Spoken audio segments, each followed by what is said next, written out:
In this video, we find out how to use the differentiation rules to obtain the derivatives of the exponential and logarithmic functions collected in the table. As a starting point, we use the derivative of the natural exponential function, that is the exponential itself, and the derivative of the natural log function, that is 1 over x.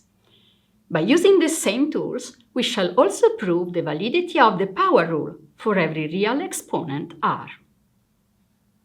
We start with the logarithmic function base a of x, where a can be any given positive number but 1. For instance, log base 2 of x, log base 1/3 of x, or log base 10 of x, simply denoted by log x. Let us first recall the change of base property. Log base a of x equals the natural logarithm of x divided by the natural log of a. Therefore, y is the constant 1 over ln a times the natural log function. The linearity of the derivative tells that y is differentiable at any positive x with derivative y prime given by the same constant times the derivative of ln x, that is 1 over x. And here is where the rule comes from. Let us now focus on the exponential function with an arbitrary positive base a, such as 10 to the x, 1/2 to the x, pi to the x, and so on. Here we introduce an idea, a useful trick, based on this identity here, that holds true for every positive number y. Using this identity, we write a to the x power as exponential of the natural logarithm of a to the x, and then, using the property of the logarithm to move the exponent x, we have that y is the natural exponential function with exponent x times ln a. In this way, we read y as the composition of two differentiable functions, where the inner one maps x to x times ln a, with the exponential as outer function.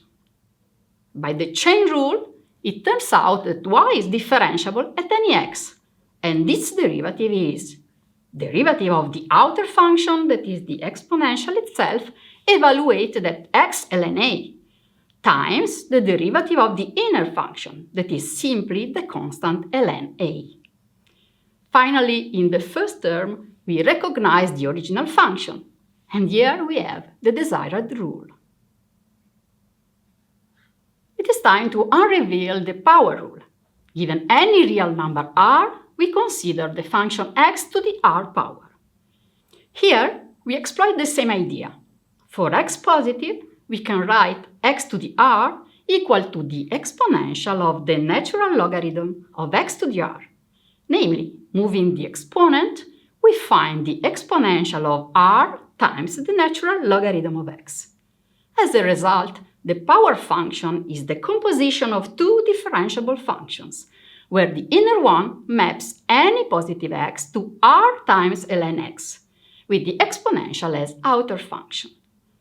Hence, by the chain rule, we learn that y is differentiable, and its derivative at any positive x is derivative of the exponential, that is the exponential itself, evaluated at r ln of x, times the derivative of the inner function, that is r times the derivative of the natural logarithm of x, namely 1 over x. We recognize in the first factor x to the r power, then we compute x to the r divided by x, that is x to the r minus 1, and this is exactly the power rule.